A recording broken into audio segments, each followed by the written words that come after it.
Good morning on this Sunday, October 6th, and welcome to the Georgia Gang. The impeachment inquiry into President Donald Trump accelerates while he remains defiant he did nothing wrong. A federal judge puts a stop to Georgia's heartbeat law while it's being challenged in court, and a shocking turn of events for a member of the Board of Regents forced to resign, accused of fraud and racketeering. Kathy Woolard is filling in for Theron, Phil, Janelle, and Alexis just called out, so the debate and discussion begin right now. From the Fox 5 studios, the Georgia Gang starts now. We'll get to the latest political news in Georgia, but first, it's tough to ignore what's happening in Washington. President Trump has doubled down, calling all of this talk about impeachment a hoax and a witch hunt. But for Democrats, it appears to be picking up momentum. And Phil, let's start with you because it feels different this week. We know where Republicans and Democrats really are on this issue, but does President Trump have to worry about the independents? When he comes out and he says that China needs to investigate the Bidens also, really, does he do himself any favors? I think he does, because as we all know in politics, the independents, the moderates, the swing voters, whatever you want to call them in political science terms, determine elections, especially in an electoral college election that's a 50-state election. The national polls mean nothing anymore. It's state-by-state polling. And so, to your point, Lori, I believe that he's on solid ground. You've got constitutional scholars from both the left, right, and the middle even saying that this does not rise to high crimes and misdemeanors. This is very damaging. I don't want to get too melodramatic, but I think these impeachment hearings are getting damaging to our constitutional republic. They're not going with due process. The Republicans have a very good point. Even some Democrats, to their credit, are pointing out that if you're going to do impeachment, but don't do these hearings and this business about foreign leaders. Every president, regardless of party, ought to have private conversations. I think the president did a good thing releasing the transcript. Nancy Pelosi didn't even read the transcript before she jumped the gun, and I think the media frenzy is hurting the Democratic Party, and I think they might try to pull back. Kathy, I mentioned that Alexis called me just kind of at the last minute, said she couldn't make it, so you're kind of on your own. But right. I know you can handle these two. So I really want to talk about, though, first off, Congressman Adam Schiff, the chairman of the House Intelligence Committee. Doesn't the president here have a point? Because there's nothing to the phone calls, so you have to do a parody to it. And what do we make of these congressional hearings now? I mean, do they turn into Saturday Night Live skits? Well, I certainly hope they don't, because I tell you, what's concerning to me is that when the Mueller report came out, which didn't cast a favorable light on the president, I don't care what you say, it didn't cast a favorable light. The next day, he's on the phone doing it again. Then we have impeachment hearings, and in the middle of that, we have him doing it again with China. And so I think it's really important for us as a country and for the Congress to play their role in stepping this president back. Because this behavior is about influencing elections. It is not about trade policy. It is not about, other kinds of things that benefit our national security. These are things that accrue to the benefit of this particular individual. And that is a problem, and I think that the Congress needs to stand up and push him back and start reestablishing where the boundary is for presidential behavior, because this man is not attending to that. As the Democrat here on this panel, do you think that Congress should take a full vote on impeachment proceedings? I certainly do. And that is what the Republicans are requesting, including Congressman Doug Collins here in Georgia. Janelle, what are your thoughts on this? Yeah, so Kathy, I really like you a lot. But I have to disagree. So when you say doing it again, the question is doing what again?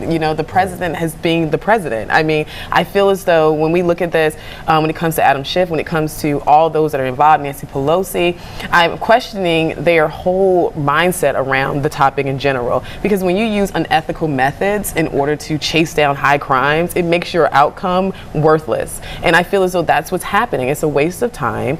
We have yet to determine that the president has done anything that is of a high crime, and it's all accusations, and we're just wasting a bunch of time.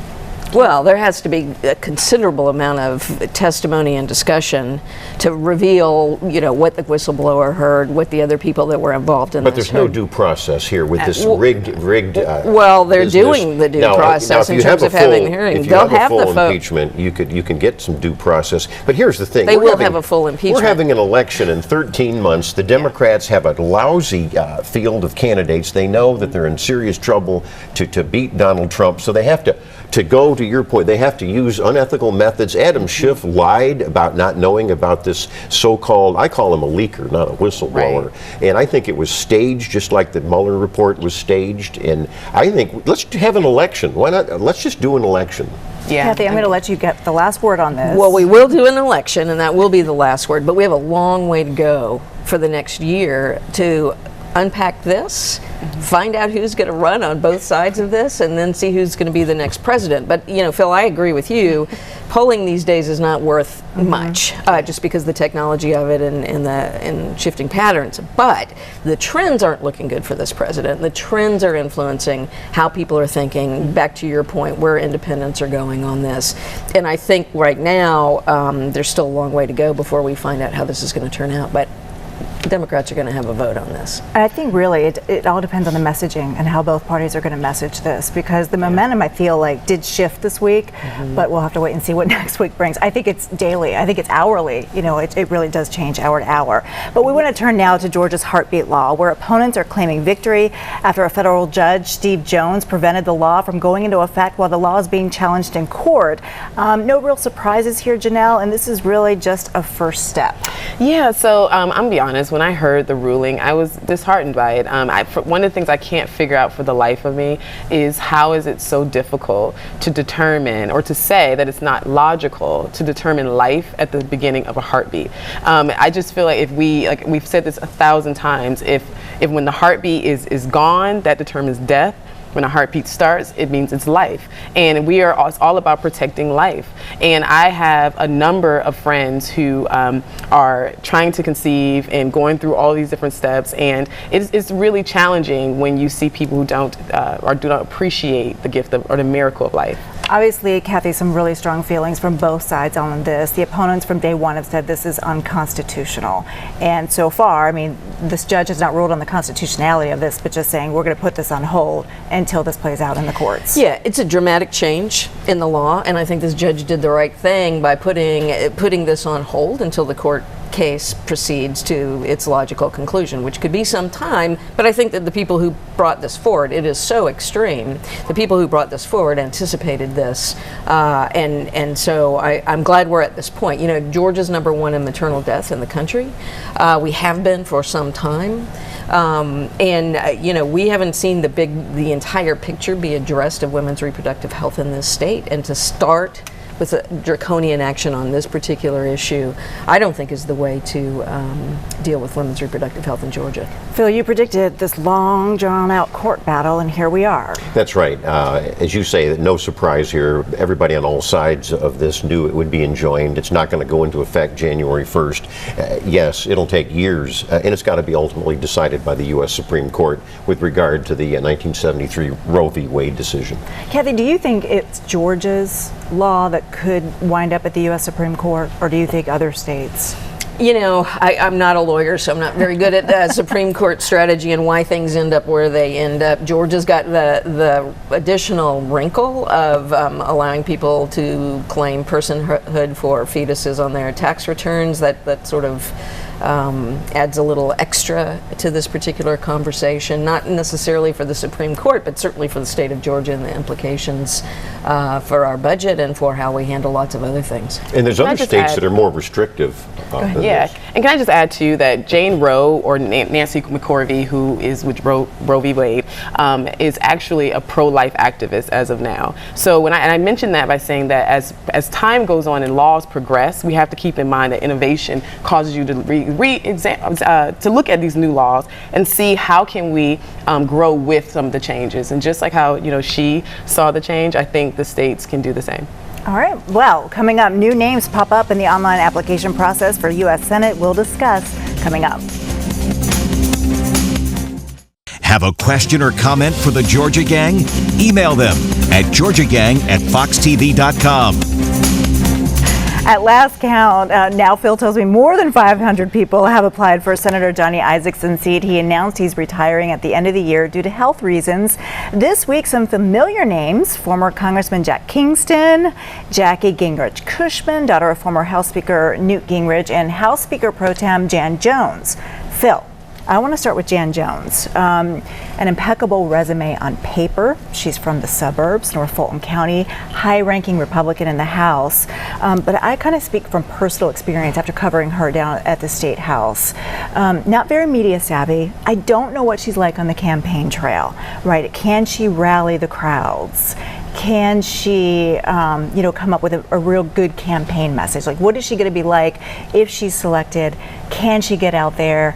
Can she really do a rah-rah campaign speech? Well, you're asking all the right questions, and that's what the governor's team is going to be asking, not just Jan Jones, who, yes, is the highest-ranking Republican woman in the state legislature, but they're having to ask other things along with those valid questions. Can you raise money quick? Right. And you look at the electability problem. And so, as you point out, Jackie Gingrich Cushman, I have to chuckle. I've been reading some of the lists of people that have applied, and I think even a lot of them know they would never get it. I was amused. There was a hog slaughterer that put in an application. But anyhow, getting back to those that might really be considered by the governor, and just for our viewers, this is a jungle primary, what the political scientists call it. It's going to be on the November 2020 ballot, right along with the other U.S. Senate seat, which is a very interesting political complication. And so basically the governor has got to pick somebody who's going to be a U.S. Senator for 10 months, and then they have to run. And it makes you tired just thinking about it. It does. And then the really Democrats, does. of course, we'll be talking about this later. I'm sure the Democrats have to pick somebody too. But I also was interested to see Randy Evans, the ambassador to Luxembourg, put in a name. Yes, Jack Kingston, Doug Collins, we've talked about. Some say that the president, who is going to be obviously have some input with the governor, would like Doug right where he is because he's doing such a great job. The moral there is don't do your job too well. I don't know. President Pence might have a different opinion. It just depends. You really want Pence to be president? I do not. I really do want to talk about Jackie Gingrich Cushman because she has been out there on the media circuit. I mean, she was stumping for her dad when he was running for president. She's very intelligent. She's got a book out talking about kind of the gridlock in Washington. What's your take on her? Yeah, so I'm super excited to see this. Anytime I see women jump in the race, it really excites me because I do know that there's a lot of scrutiny that comes for women candidates. So it's going to be commendable, number one. When it comes to Jackie, I'm excited to see her kind of go out there and move. I love Jan too. So I'm kind of torn between the two of them. But I'm also happy that these are women who come with a good resume and they are qualified to carry this role. You got to help play the role of Farron today too, because he's all about the Republicans picking somebody other than a white male candidate. Right. Your thoughts on this? Well, I think having a woman senator from either party would be a step in the right direction for the state of Georgia. I think these are interesting candidates. I'd be very interested to see how the name Gingrich plays these days in Georgia, whether that's an asset or a liability. There's such a calculus to this. And to your point about Jan, in terms of policy chops, she's certainly been there. I don't agree with a whole lot of her policies, but she's solid where she is. But she hasn't had much media presence. So she's going to have to, she doesn't get to kind of buy in with a name that sort of immediately locates her for some people. So I think there's a challenge when you haven't had a deep bench of women to find one that's ready for a race like this. I would remind viewers that Newt Gingrich won the 2012 Georgia presidential primary, so he's still got a lot of goodwill. But I think that's a pretty good analysis. The money is going to be pouring in here on both sides. So the candidates are going to have to sell themselves like Coca-Cola to get out there. All right, well, let's talk about the Democrats because Matt Lieberman is the first one to announce that he's running in the race in that jungle primary, and he's the son of the former VP nominee Joe Lieberman. Interesting. And I did watch his introduction with his two daughters. Kathy, what's your take on him? Well, it's not been the first time he's sort of put his toe in the water to run for office. I don't know that he. I don't think there's an identification of him with Georgia that puts him at the top of any list for the Senate. I think you think of somebody like Mike Thurmond, who was in Washington last week. Who was in Washington. It leaked out. Sorry, Michael Thurmond. Who's done a great job and would, I think, bring a lot to the race. I think Democrats, as we've talked about before, being incredibly careful. And I think there's a waiting game, right? I think that, between the governor's timing on this and the Democrats' timing on this, it's going to be a little bit of, who plays their card first and then who reacts to it. That's right. I think Michael Thurmond would be really strong on the campaign trail. He has statewide name recognition, so we'll have to wait and see. I agree. I think there is a waiting game. I have to chuckle, though. I think that Matt Lieberman has messed up the Democratic calculus, because as we talk about, this is for the Johnny Isakson seat, which is anybody can run for it, and he didn't get the permission of any of the party office holders or the party bosses in the Democrat Party, and so now you could have several Democrats siphoning off votes. Now his father will help him, and so I think he may drain socialist votes from another socialist candidate, and that could help the Republicans. Because the Socialist Party is just so strong in Georgia. We're going to wrap it there. Because it's getting stronger. I see. All right, coming up, a shocking turn of events for a member of the Board of Regents. We'll discuss straight ahead.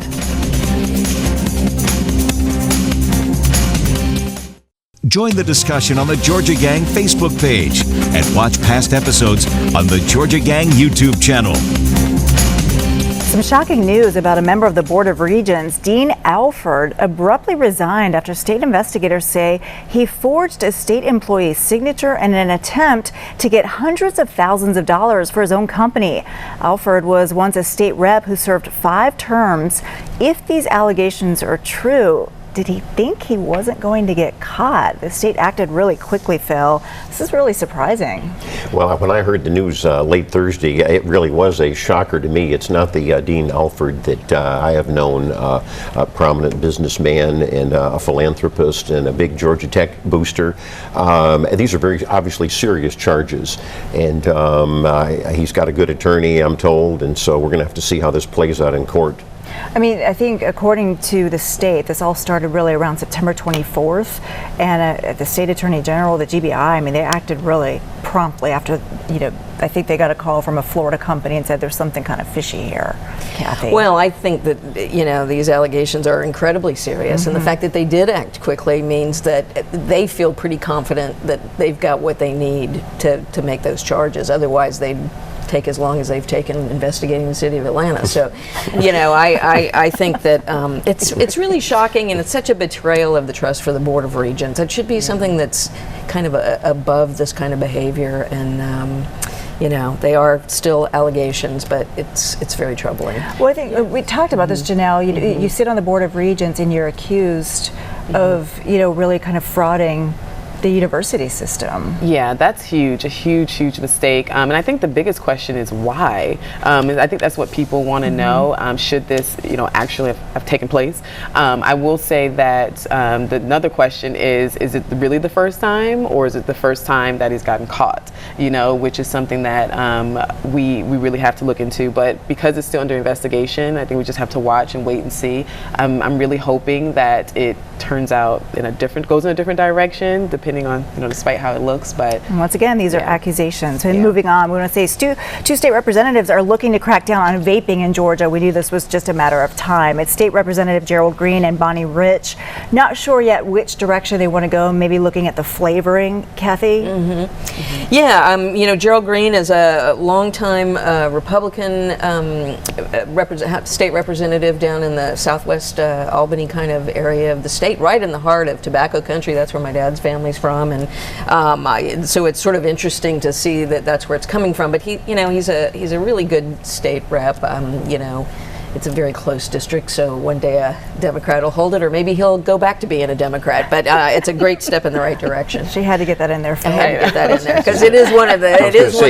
He was a long-time Democrat. He was a long-time Democrat, and I think he still got it in his heart. He saw the light. Janelle, this younger generation that it picks, turns to vaping instead of the cigarette smoking. This is, where you're going with the crackdown here. Yeah, well, I'm glad to see that there are policies and laws being put in place around this, but this is what happens when something new hits the scene. You kind of have to wait and see what goes on. But the sad thing is that I've heard of, parents who were buying these for their kids, and, friends, they have friends that are adults that are also purchasing these vapings for the kids. And I think health comes before anything else. And at the end of the day, my biggest question is the policy only on the purchase of this, or is it going to be on the use of vaping for kids that are under 18 as well?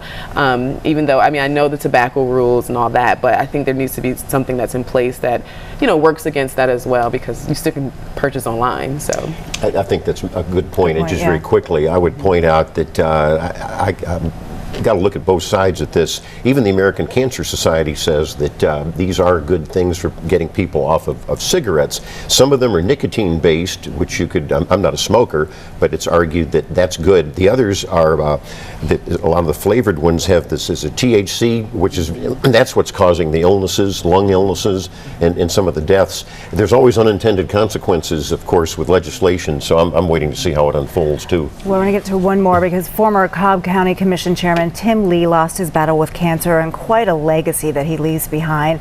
For negotiating the deal that brought the Atlanta Braves to Cobb County, that deal also cost him his seat.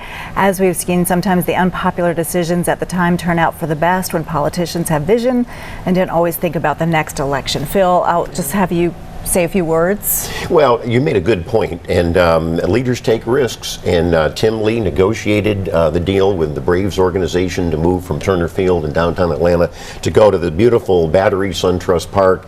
You read the economic reports, and there's a lot of skepticism, but it's really been a boon, and the Braves are happy, the fans are happy, and I think Cobb County and the Metro Atlanta ought to be happy. So it was a real visionary. Kathy? Let's just make this about Tim Lee. Let's not make it about his politics. I remember, because it is, our hearts have to go out to his family and the community, because he's had a good position in there. And when you get to the end of the day, I don't think it was great for Atlanta, but it was great for Cobb County. But Cobb County's happy. Mayor Kasim Reed screwed that up, losing it, right? But back to Tim Lee. Right. What a legacy he leaves behind. I don't even sometimes go to the Braves game. You just go to SunTrust Park and the Battery, and it's just a beautiful place now. Yeah, it's a great experience. I think it was definitely a decision from a visionary. So absolutely. Yes. All right. Well, coming up, winners and losers. Stay tuned, everyone. Time now for the week's winners and losers. Kathy, you've been taking a lot today, so we'll start with you. Oh, great. Thanks. Well, for winners, I think I'm going to go with the arts this time. The Atlanta Opera is premiering for Atlanta a new opera called Frida, about the life of Frida Kahlo. It's part of their Discovery series, seeking out new audiences. As a kid, my grandfather was into the opera, and it took me there until I realized that he was never going to stop. But I've grown to love it, and so I'm excited about that this weekend at the Sandy Springs Performing Arts Center. And it's great to see the creativity that's going into some of the performances that we have. I hope people will spend this fall arts performance season checking out something new at one of our great facilities here. Great, good idea. Phil? Well, I will go back to Tim Lee, the former Cobb Commission Chairman, and make him a winner. That really was the art of the deal that happened with getting the new stadium over there. And, we lost a legendary trial attorney giant this past week. Tommy Malone, we lost him at age 76. He was the king of torts, so he's the winner. And I think maybe we all could agree, I don't want to take words out of your mouth, but Ronald Acuna Jr. was the loser. But I do want to say that maybe we can all say that the Braves would be a winner winner when they win the World Series. That's Yes, what let's I'm hope. predicting. Fingers are crossed. Yeah. That's what I was going to say. I actually made the Braves my winner, even though they did lose the last night's game. I'm hoping that my encouragement helps them to win. Yes, because we And tape also- on Friday, everybody. Exactly. And my loser is the woman who climbed into the lion's den at the Bronx Zoo. I thought that was just the most bizarre thing ever. And I feel like we have to protect our animals. And had he acted in an instinctual way, she may have lost her life, and Right. then he would have lost his life as We well. have to protect So, ourselves too. Yes. Yes. Exactly. All right, thank you. Well, I have to say, Alexis is not here, but a big congratulations to our own Alexis Scott, who was honored by the Georgia Legislative Black Caucus with their Social and Civil Justice Journalism Award. A big award to her, so congratulations. Also, I was able to attend Telemundo's Todo Soto Heroes Award luncheon, honored some amazing community heroes they're doing some really great things. It was just a fabulous luncheon. Walter Jones is a winner. He is a former journalist that, well, Phil and I used to work with. He is moving from the DFACS Communications Department to the Secretary of State's office. So he's going to have some big shoes to fill there, and he's going to have a very important job in the upcoming election. So no easy job there. And the Georgia Chamber, which put on its annual Rural Economic Summit in Tifton. I had a chance to go. A lot of great things going on there. And I will have to agree with Phil that the former Cobb Commission Chairman Tim Lee is an award winner for his vision of the SunTrust Stadium and bringing the Atlanta Braves to Cobb County. So thank you all for watching this week, and hope everyone has a great week, and we will see you next time. Go Braves. Go Braves. Go Atlanta United. Go Falcons. Go Dogs. Right. And go Dogs. Right? We got them all. The opinions expressed in this broadcast are those of the panelists appearing in this program.